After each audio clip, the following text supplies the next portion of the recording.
Good afternoon and welcome to this week's edition of Halftime Talk. We're honored to be joined today by a distinguished guest from Washington, D.C., which is very much in the news this week, and one might say it's in the news every week. Frank Fannon, Assistant Secretary, Bureau of Energy Resources at the Department of State. Thank you, Frank, for joining us. Oh, delighted to be here. Thanks, Sean.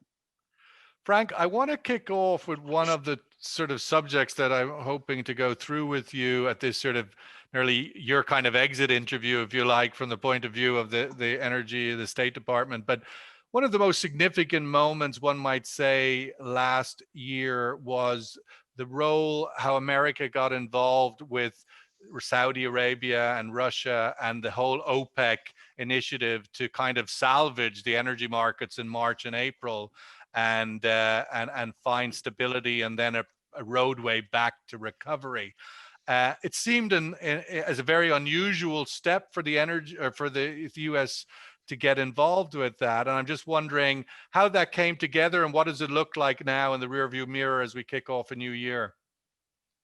Yeah, thank you. And again, delighted to speak with you. That was a consequential time for the United States, a consequential time for the world, for the global economy, really. You know, during the spring, we saw an acute impact on the world market with COVID, and it happened also to coincide at the same time with some ongoing discussions within the OPEC plus construct. With respect to supply, you know, through the U.S. in the last few years, it became, of course, a consequential player in the global energy market, alongside some of the incumbent dominant producers around the world. The U.S. became the largest oil producer in the world. We did indeed. You know, January a year ago, we were producing upwards of 13 million barrels per day. It was a dramatic feat. But what we all saw was the increased instability in the oil markets in this time of a 100-year demand shock, a crisis which we never saw in our lifetimes, for sure. And the impact that was having across the global economy, and in the face of this remarkable headwind of the COVID pandemic. And so what we thought first, what we ought to do is identify the areas which were within our control, that we can arrest the devolution of the global economy, and called on the G20 in effect. And at the time, of course, the Crown Prince of Saudi Arabia is the president served as the president of the G20. G20, of course, is an organization of the 20 largest economies focused on global economic stability. And here we had this chaotic event in the world, in the global economy, and having one of the world's largest energy producers, foundational to that, to economic growth and recovery. Saudi Arabia also serving as the head of the G20. And so in March, Secretary of State Pompeo called the Crown Prince, had a discussion with him, and encouraged him to use not only his position as the head of historic head of the global energy market, but also as his role as a leader of the G20 to arrest this trend and use his leadership to exercise a degree of control over those markets. And we were very pleased to see the Crown Prince to do just that. Called for an extraordinary energy ministers meeting to speak to some of these issues. At the same time, the OPEC plus members were having their discussions, and we were together able to impose some meaningful changes to the market. And I think one of the other thing that was pretty transformative of that is how we use traditional structures. You know, of course, OPEC plus had theirs in terms of focused on the supply, but we in the United States helped lead the International Energy Agency, which was an organization formed in the aftermath of the oil crisis of the 1970s by then Secretary of State Henry Kissinger. we used that construct to have a demand response as well, and called on IEA members to take this opportunity. At the same time, the G20 and the OPEC Plus was curtailing supply. We called on the members of the IEA to use this opportunity in time to fill their historic their requirements, their commitments to be IEA members for their oil reserves, and so creating a demand. Yeah, which exactly. of course was a huge part of the recovery last year. Was also China doing that, and certainly others. One of the things to note about that period, which sort of brings us to today, is that pre-COVID becoming the major crisis that it was, and the collapse in demand, was the fallout between Saudi Arabia and Russia over the strategy going forward for OPEC Plus in early March 2020. And it became a bit of a disagreement about strategy and market share. And everybody sort of first port of call was pump as much as you can. And then obviously, finally, all of these pieces came together as you articulated. But last week, or this week just finished actually, the OPEC Plus met again for their meeting, an outlook for the first quarter. And interestingly, Saudi Arabia agreed to cut 1 million barrels a day while giving Russia and others the opportunity to continue to increase their supply. How do you explain that? What did you think is the thinking behind such a position now as compared to 9 months ago, when it was basically, blow up everybody's houses in a way? I really can't speak to that. I mean, the kingdom looks at things through a longer term than they're short. I mean, I've gotten to know some of the officials there, and the leadership of Saudi Aramco. I mean, they're very strategic thinkers, remarkable capacity in terms of the operations of the Saudi Aramco. But I can't speak to the specific motivation. I would just suggest that they're looking at the longer term. They're looking at the recovery and the expectation of global Well, it would sort of demand picking indicate up. well, to a certain extent, it indicates the opposite, doesn't it? Because if Saudi Arabia thinks they have to cut 1 million barrels a day, they must be of the view that outlook for demand recovery in 21 is actually not that positive. I'm wondering, does the State Department, does your department share that view for demand recovery in 21? Well, we don't look at it in terms of where price projections and what I mean. One's expectation of what the appropriate price is completely different in our But system. demand, I mean, nonetheless, demand is Yeah, critical. It's obviously very important for the US production. As you said, started the year yeah. at 13 million, down to now about 11. So you've got some recovery to do as well. Well, without a question, and one of the great virtues of our system is the responsivity of the private sector to react based on market conditions. And I think that's one of the real stories here about the short cycle system of U.S. shale. I mean, we're going into these discussions with SOEs who were in the government controls the output. And everyone countries are jockeying to make a relative commitment on whatever. In terms of what their output's going to be. It's not the way the U.S. system works. It will never work that way. But what we do have the greatest degree of confidence, and we reiterated that through the time period, and it's borne out to be true, is when market conditions react, price makes it uneconomic for certain producers to produce. They don't. It's not. But we not a did matter have the of. Texas Railroad and others getting quite vocal That was a last bit of year. noise, wasn't it? Yeah. Okay. Well, I don't Everyone gets know. I mean, vocal. ultimately, these are strange and new times. The issue, I suppose, ultimately is, what is the outlook for recovery look like from your perspective? And Yeah. the 13 million barrels a day achievement pre-COVID came with the sort of nostalgic and fairly well-used perspective of U.S. energy independence, which is something that has become a bit of a mantra for U.S. policy. And I'm wondering, does that still remain? Do you think, obviously, as you come out of office, the next administration comes into office, what's your outlook for U.S. energy independence? Yeah, I think you're exactly right that that concept of U.S. energy independence. I mean, this is something that was born in the Nixon era and has continued throughout. So it is a mainstay of American politics. It is because of every consumer sees what prices are, and consumers are voters, and so there's going to be a strong domestic political resonance to the issue of price. But we focused on the concept of energy security, and that speaks to, which is a different thing. And we view energy security is founded upon having diverse energy types, supplies, types of energy, routes, premised on transparent, efficient markets.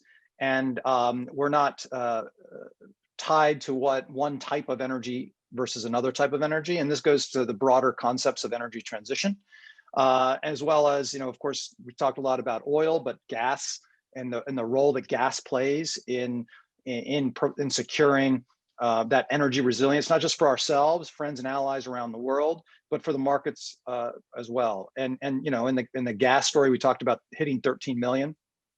On the oil side, in 2016, the U.S. was the 15th largest LNG or gas exporter in the world, 15th, and that was the year we started exporting LNG.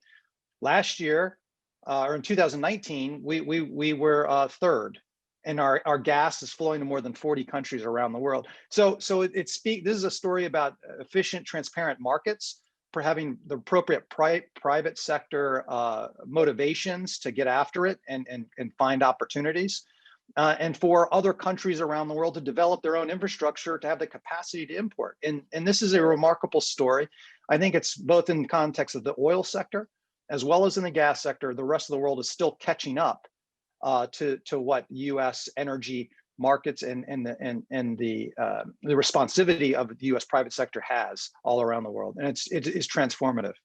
How do you just see that? I mean, specifically going forward, obviously it's a bit like one of the old chestnuts in the energy media is, the obituary of OPEC, and the other one now is increasingly the obituary of shale. These Yeah. two have become very recurring, and shale has proven to be incredibly resilient, as has OPEC, obviously 60 years old now. But shale is similarly quite resilient over the last decade, despite the cycles. What's your own outlook, do you think, for shale recovery? We've now seen oil prices move above $50 on WTI. The outlook is positive. What can shale sector expect this year at those kind of prices? Yeah, I think what we've seen, and this isn't the first time, this is the most severe downturn, but the shale patch has gone through this twice before in terms of price, and it forces a degree of discipline in the market. I was in the private sector working in the industry when one of these downturns happened, and the level of scrutiny of operations, cost savings, and improving efficiency down to the minutest detail is taken quite seriously, especially in these times. And we see that continuing on. We're also seeing a degree of discipline in terms of financing shale projects. The concept of going after value over volume is now Bible verse in the shale patch. And you also see a degree interest, the expansion of some of the larger companies buying in and have bought into shale.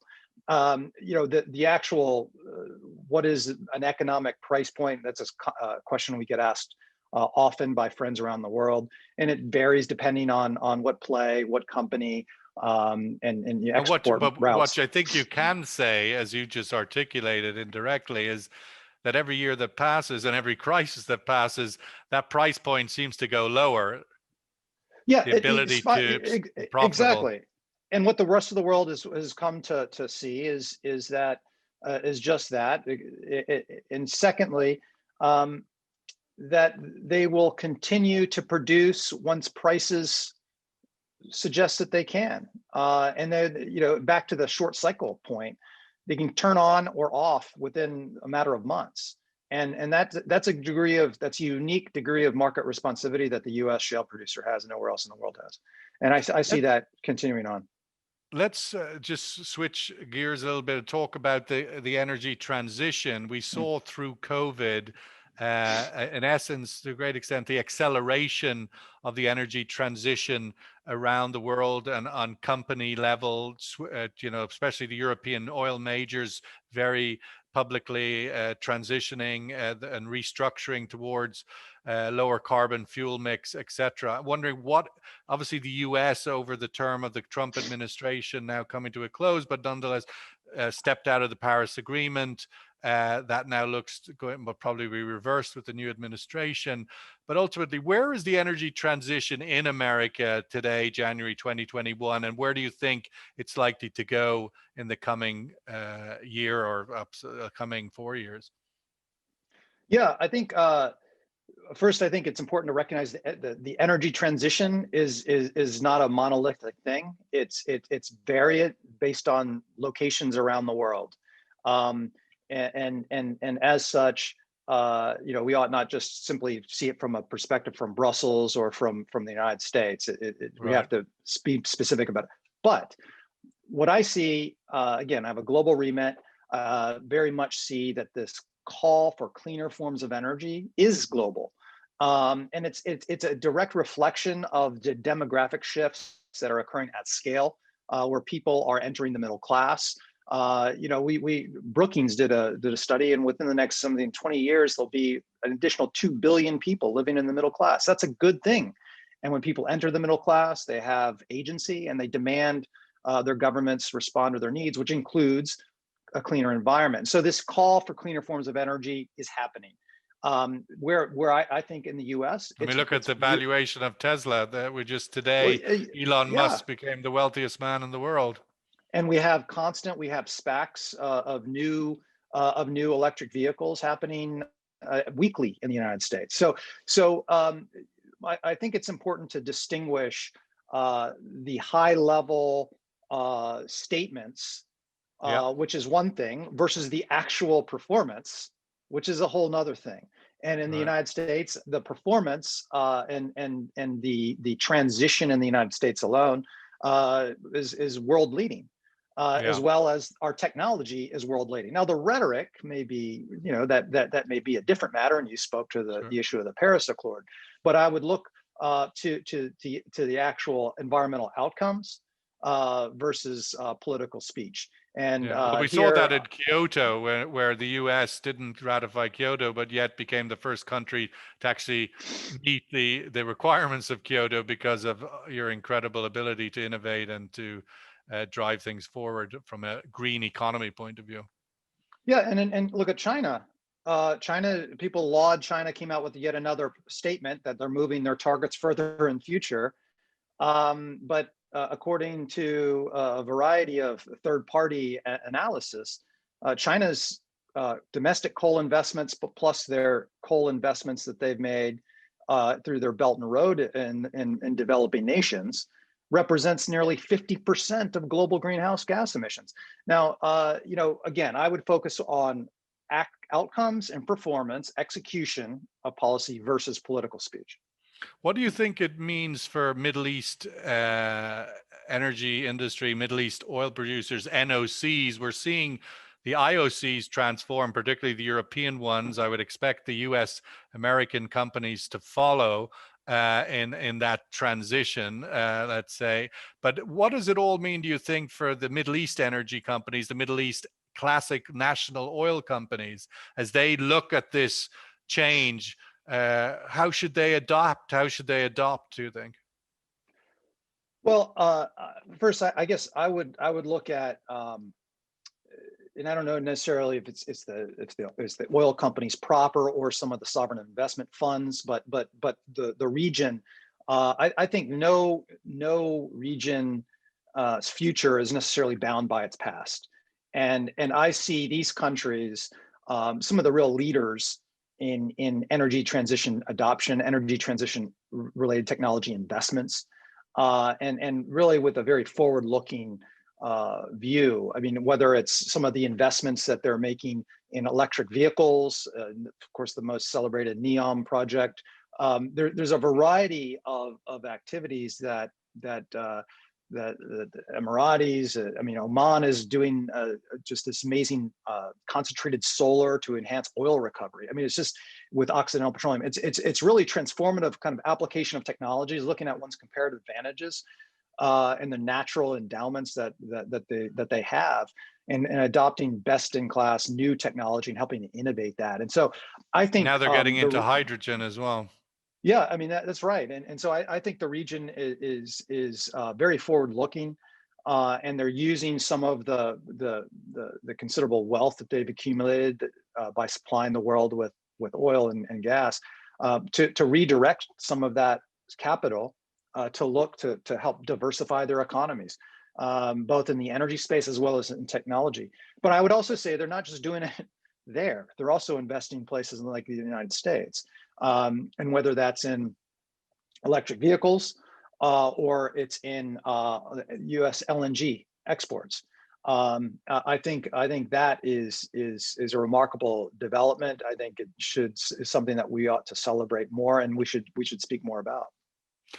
In terms of the specific oil play, if you take the different things we've talked about, U.S. energy independence, as you know, as we talked, is a construct from the Nixon time and has always been there, probably will always remain as some sort of romantic way. But ultimately, as we live in the current and the future, with the rise of the low carbon economy, the lack of capex that has been invested in new hydrocarbon supply in Europe and in the US, it strikes me that the Gulf, the Middle East, will rise again in its importance in terms of, obviously it's major important as an oil supplier to the world, but its percentage of the market may become greater. And so consequently, the concept of US withdrawal from the Gulf or from the Middle East, which is another construct that we're dealing with over the recent years in terms of diplomatic terms, which is obviously the State Department space, that actually the world might be brought back into the Gulf, because with the reduction in investment and oil supply coming out of the majors, that the NOCs in the Gulf will become much more important as a source of the increased supply. I would just ask you to speak to that. Well, first, I have to quibble with your assertion that the U.S. is disengaging from the Gulf. I mean, I'm saying it is a perception in the region for the last 10 years. I'm sure it's a narrative you've heard before. Well, I have heard it, and my goodness, the Abraham Accords, I think, are pretty transformative. Just by a quick point, again, move beyond political speech and the outcomes. But your point with respect to the markets in the look, COVID, I think, according to IEA, looked at this and saw that there's been some 30 to 35% reduction in oil and gas spending globally as a result of COVID. I mean, that's tremendous. Yeah. And the impact of that we haven't even started to feel yet. We haven't even, no, not at all, because people aren't using, and there's probably going to be a volatility will take place another year. But at the same time, we've seen an increase over year on year of renewables in clean energy investments of some 6 to 8%. So I think where the money flows, and you're exactly, I think, spot on. I think that if the West retreats from investing in oil and gas, it increases the prominence of the existing suppliers, given we're going to need this for a very long time. And I think that the world's still reconciling with some of these questions. I would also say how the relative economics and the payout, the returns on investment is something that friends in the finance community they're still reconciling with, because prior to, again, pre-COVID, we were talking about some trends that existed pre-COVID, but effectively COVID has accelerated them. One of those trends was poor returns in oil and gas spending. That preceded COVID. Now COVID has really underscored that, and it created it elevated some of the other opportunities for ESG related activism and investment trends. That we've seen a proliferation of impact funds, and that is as it should be, given where we are in the world and we're facing a global pandemic. But when the world comes back to moving forward, and our economies start roaring again, which they certainly will, what happens to the lag in the current investment, and how will that be made up, and by whom? And I think you've got two responses to that. Primarily, you've got the large scale conventional producers, which are in your region, and you've got the short cycle market responsive U.S. private sector shale producer here. And I think those will be the two levers that will be able to charge forward. I mean, as the inaugural Assistant Secretary of State running the Bureau of Energy Resources, I want more U.S. companies going globally. But I've found in my time here, more investment was retreating back to the U.S. pre-COVID. And why? Because it's a safe capital flows where it's encouraged, and it was encouraged in the United States. And I see that continuing.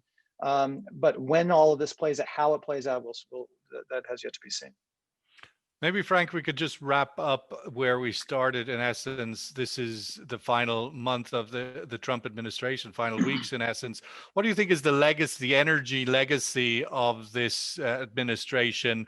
And what do you think will be the most significant change potentially that the new administration brings to U.S. energy policy?